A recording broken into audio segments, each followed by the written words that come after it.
a lot of the big filmmakers, I mean, even filmmakers I've followed and idolized, some have only made love stories. So would you say that they're mashups of their previous love stories? Or some have done great action? Because I'm not making this film just because I need to make another gangster film. John and me always knew that it's going to be a big challenge to cast the guy who plays the cop. Because ultimately it's a standoff between the two of them and everything. And now when finally the project happened. Koimoi.com.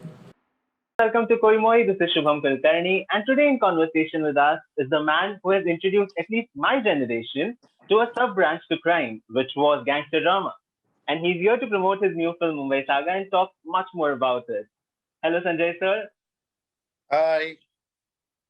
First of all, my question to you would be, this is your comeback to the genre.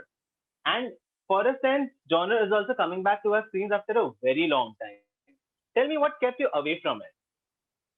No, nothing kept me away. It's just that you need to have the right story to tell. That's all. I mean, when the story comes to you and you feel that, because I'm not making this film just because I need to make another gangster film.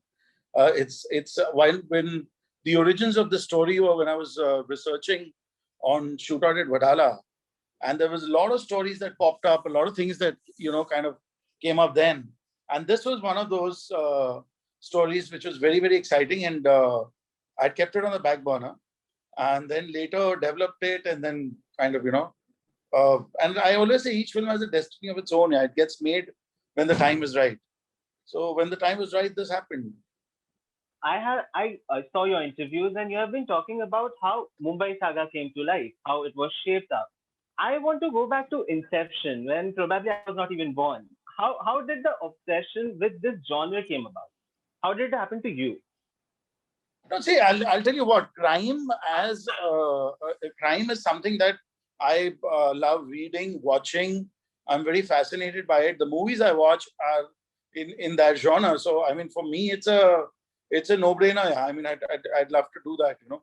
It's just that it fascinates me, and the point is you have to enjoy your work for people to enjoy it. Coming to Mumbai Saga, so I saw the trailer and the film is 2 days away from its release. First question that sparks here is casting Emraan as a police officer. You can imagine him as a police officer. How did that come about? How did you think of him? See, the point is that John was always on board. Even when I conceptualized, when I had the idea, I discussed it with John, and he was always. And we also wanted to take a little gap, because I'd done Manya Survey and Shootout at Wadala with John, so there was no question of doing two gangster films back to back. So that was it. But we always, John and me always knew that it's going to be a big challenge to cast the guy who plays the cop. Because ultimately it's a standoff between the two of them and everything. And now when finally the project happened, one of the first names that cropped up on my mind, because I've been wanting to work with Emraan for the longest time. And I very strongly believe in him. I think he's a tremendous actor, and he brings a certain, honesty to his characters and to his performances. So that's it. I mean, I just bounced the name of John, and he was very reciprocated. He said, yeah, man, sounds fantastic. If he comes on board, it would be wonderful.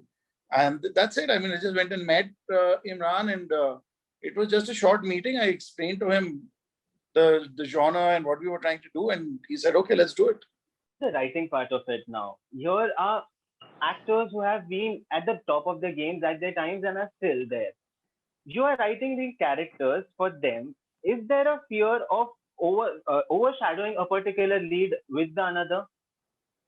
No, never. See, that's the whole point when you're working with actors like John and Emraan. They're extremely secure in their own space. There is no insecurity. There is no, this guy'll steal my scene or whatever. Nothing of that sort. Yeah, absolutely not. In that sense, all of us are pretty old school and pretty chilled out.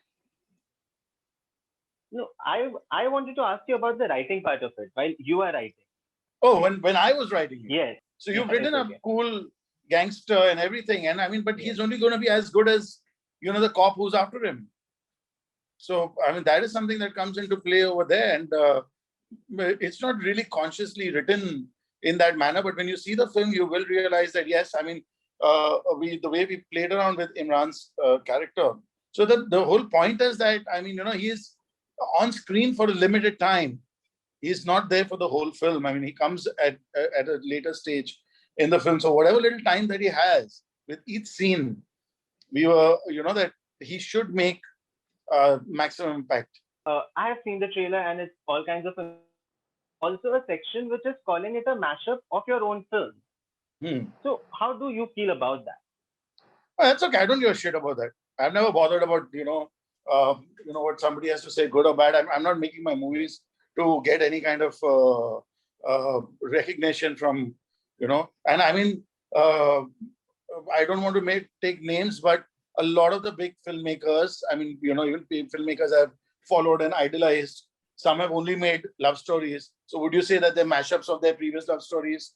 Or some have done great action. So, I mean, that's okay. That's, people want to criticize, will criticize them. So how do you deal with that criticism? Does it get into your head sometimes? No, not at all.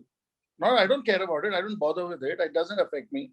I mean, I'm somebody who even when the movie comes out, I don't read reviews and get carried away by all of that shit. I mean, you get the good, you get the bad. The point is, you've been honest to your film. You made your film, enjoyed making it, had a great time with your cast and crew while making it. That is important. Koimoi.com